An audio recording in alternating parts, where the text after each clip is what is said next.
Assalamualaikum warahmatullahi wabarakatuh. Alhamdulillah pada hari ini Sabtu tanggal 4 Februari 2023 lebih kurang pukul 10.30 waktu Indonesia Tengah, saya bersilaturahmi di tempat Mas Karel di wilayah CGS Batakan dalam rangka untuk memberikan komitmen bersama terhadap hal-hal yang kami sepakati dan komitmenkan, dan kita sudah menandatangani bersama antara saya dan Mas Karel terkait masalah tanah-tanah yang ada di belakang kami ini, yang nanti akan kami jelaskan satu persatu dari saya, dan nanti kemudian dijelaskan finishnya nanti dengan Mas Karel ya. Yang pertama, kenapa kemudian saya sampai berada di sini dan sampai ada membuatkan komitmen dan kesepakatan bersama? Karena dulunya saya bersama Haji Jamri di PT Borneo 86 itu pernah bekerja bersama-sama dengan dalam rangka pembangunan perumahan sejuta rumah melalui perumahan Bukit Batakan Permai 3 yang di. Nah, di dalam proses itu singkat kata kami ada sedikit perselisihan dan perkara sampai sekarang. Dan pada hari Jumat tanggal 27 Januari 2023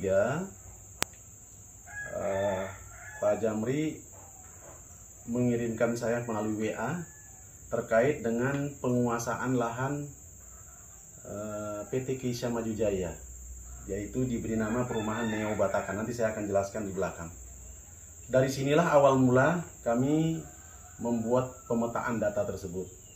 Nah, saya mulai dari yang pertama, bahwa saya dulu ketika di Borneo 86 kita membebaskan area lahan melalui Pak Haji Rahim, PT Head Utama Mandiri.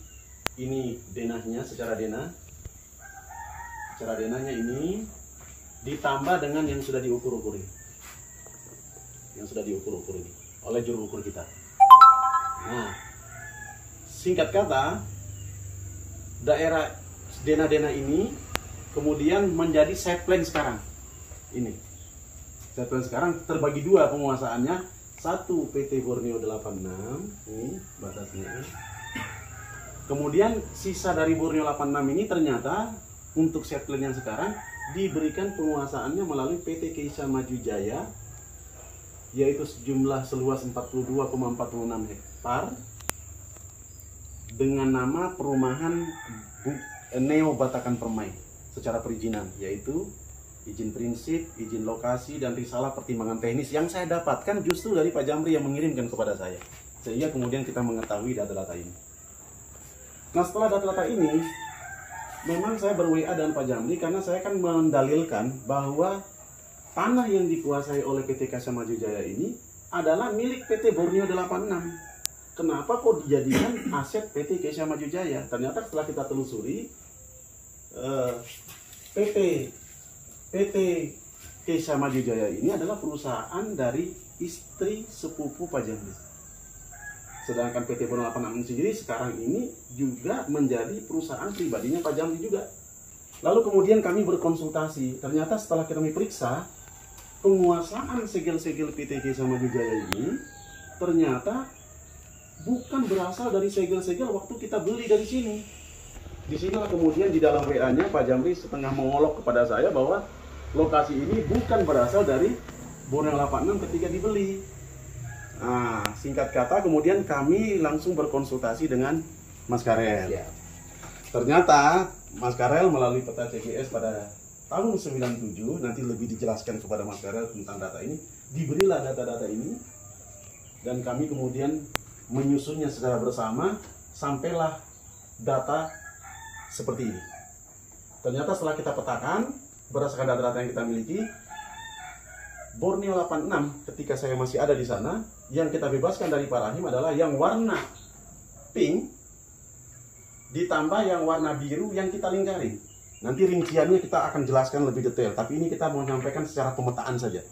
Jadi yang warna biru ini adalah yang kita lingkari, itulah yang berasal dari tanah Borneo 86. Dari sini ukurannya, ini pindahin ke sini, warna pink sama yang kita lingkarin di warna biru.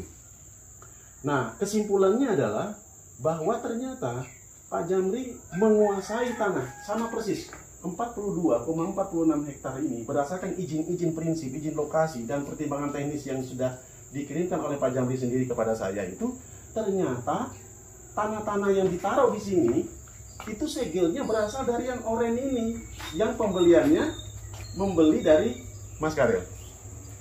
Dibeli dari sini, ditaruh ke sini.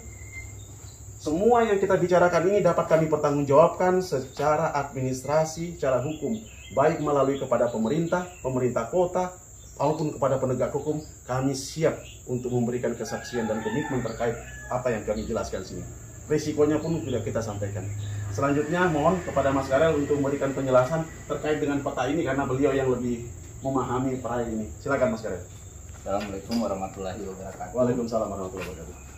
Terima kasih kepada Pak Suwardi karena sudah berkunjung ke kami sesuai dengan komitmen kami yang sudah tanda tangani, sebagaimana yang tercantum di dalam kesepakatan ini, bahwa kami akan saling menyaksikan terhadap keberadaan PT Kesia Maju Jaya terhadap tanah-tanah yang dia bebaskan.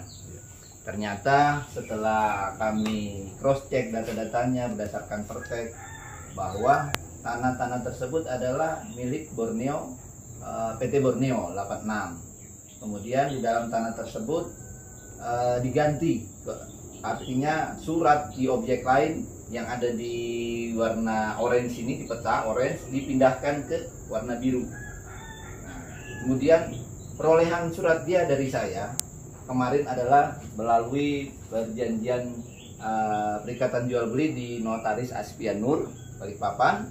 Itu beli tanah sama saya 6 hektar dengan luas lahan persisnya 62.388 meter persegi. Dari itu lahan yang dia miliki pribadi cuma dia beli dari saya cuma 62 hektar, 6 hektar sekian.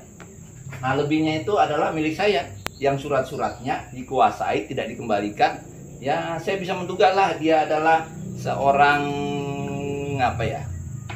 perampok lah.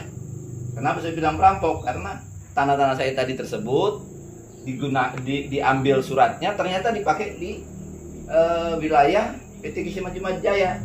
Nah, di dalam situ juga bisa dikatakan 80% wilayahnya itu adalah peta di sini menunjukkan yang di lingkar-lingkar ini adalah penguasaan dari PT Borneo. Di luar itu kayak Ladilangi adalah misi punya saya, terus Ladawe, Wakabolosi, terus Ladamua adalah milik saya. Iya. Nah, kemudian surat-surat yang dipindahkan ke sini, nah kayak Marjuni cuma belinya sama saya 1.000, sementara suratnya ini 5 hektar. Taruh di sini. Begitu juga Jamun, belinya cuma sedikit. Nah, sisanya dikasih naik di sini dan tidak mau dia kembalikan suratnya. Kenapa? Karena ternyata sudah dia pakai di sini. Cuma anehnya yang jadi pertanyaan sama saya ketika saya menggugat ke polisi perkara penggelapan yang ditolak sama polisi, diarahkan ke Perdata, adalah pada saat saya menduga ke beliau bahwa surat-surat tersebut sudah ditarik karena sudah diuruskan surat. Ternyata tahun 2021 di depan mediasi, depan penyidik, dia memperlihatkan, artinya surat tersebut tidak ditarik oleh DPPR. Harusnya ditarik dong supaya tidak disalahgunakan. Perlu saya jelaskan, di sini di dalam pertek ada nama Jamun yang berasal dari sini, ada nama Marjuni, ada nama Mugina, ada nama Hyur, ada nama Lambarte, ada Sanbeda, ada Laduma, kemudian ada Lapuasa yang letaknya juga jauh. Kemudian ada yang diambil dari saya ini Lawolinda. Nah, kemudian ada sertifikat atas nama saya pribadi yang objeknya jauh dari sini. Bahkan tidak pernah bayangkan kenapa bisa ada di sini. Nah, harusnya BPN bisa koreksi diri. Kenapa bisa memindahkan, bisa melakukan bisa mengeluarkan pertek yang sebetulnya datanya ada sama mereka sendiri.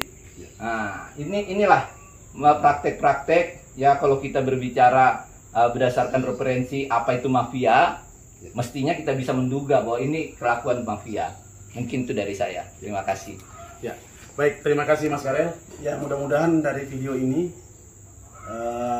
kita akan memberikan sebuah kesaksian kepada pihak-pihak yang nantinya mungkin nanti ini bisa dijadikan sebagai sebuah petunjuk bahwa terkait dengan penguasaan tanah khususnya PT Kisah Maju Jaya adalah hal yang patut diduga masih perlu dilihat dalam dan menjadi koreksi bagi pemerintah kota yang menangani ini dan kantor pertanahan Kota Balikpapan dalam hal ini BPN yang mengeluarkan risalah pertimbangan teknis, kemudian menjadi dasar bagi pemerintah kota untuk menerbitkan izin prinsip dan kemudian menerbitkan izin lokasi dan kemudian izin-izin lainnya sampai kepada site plan. Dan ini akan kita sampaikan masukan ini kepada pemerintah dan juga kepada penyidik, dan kita coba untuk berkomunikasi kepada Pak Jamri bagaimana mudah-mudahan ya begitu ya Mas Karel ya, mudah-mudahan ini bisa dijadikan satu solusi ya. Jalur damai bagaimana tidak merugikan para pihak yang ada di dalamnya, dalam hal ini saya pribadi Suhardi dan Mas Karel dalam konteks kelembagaan di PT CGS ya. Nah, kira-kira itu mungkin yang bisa jadi gambaran. Terima kasih banyak dan kami akhiri, mudah-mudahan Allah memberikan kemudahan, keberkahan kepada pengungkapan bahwa yang benar itu adalah benar, yang salah itu adalah salah. Dan ini yang mau kita capai dan kita sampaikan. Kami akhiri, wallahu muwaffiq ila aqwamit thariq. Wassalamualaikum warahmatullahi wabarakatuh. Waalaikumsalam warahmatullahi wabarakatuh.